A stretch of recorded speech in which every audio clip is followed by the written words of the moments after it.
எனக்கு வந்து like 1 lakh R 2 lakh கிட்ட ப்ராஃபிட் கிடைக்கும். உங்களோட ஆட்ஸுக்கு நீங்க இன்வெஸ்ட்மெண்ட் பண்ணிட்டே இருக்கீங்க அப்படின்னா, அது பெரிய ரிஸ்க்ல தான் கொண்டு போய் நிக்கும்.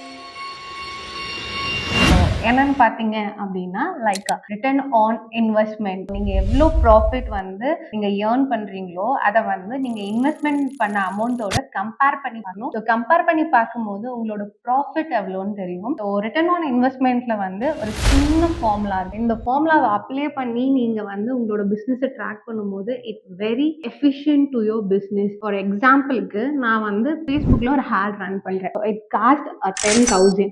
ஸோ 10,000க்கு நான் வந்து ஹேடுக்கு இன்வெஸ்ட்மெண்ட் பண்ணுறேன் அப்படின்னும் போது என்னோட ரெவென்யூ வந்து எனக்கு என்னவா இருக்கும் அப்படின்னா ஒரு 30,000 இருக்கு. ஸோ ஃபார்முலா பேசிஸ்ல பார்க்கும்போது revenue minus a cost divided by a cost 20,000 extra amount. இந்த மாதிரி நான் நிறைய ஹேட்ஸ்க்காக ஸ்பெண்ட் பண்ணுறேன் அப்படின்ற கான்செப்ட் போது ஸோ நான் இன்வெஸ்ட் பண்ணுற அமௌண்ட் எனக்கு எவ்வளோவா டேர்ன் அவுட் ஆகுது, ஸோ ப்ராஃபிட்டாக டேர்ன் அவுட் ஆகுதுன்றதுக்கான ஃபார்முலா தான் இது. ஸோ 10,000 மைனஸ் லைக் வேல்யூ கொடுத்த 30,000 அண்ட் கீழே வந்து அதை டிவைடட் பண்ணும்போது ஐ காட் 200%. அப்போ நான் 200%க்கு நான் இன்வெஸ்ட்மெண்ட் பண்ணுறேன் அப்படின்னு எனக்கு வந்து லைக் 1 லேக் ஆர் 2 லேக் கிட்ட ப்ராஃபிட் கிடைக்கும்.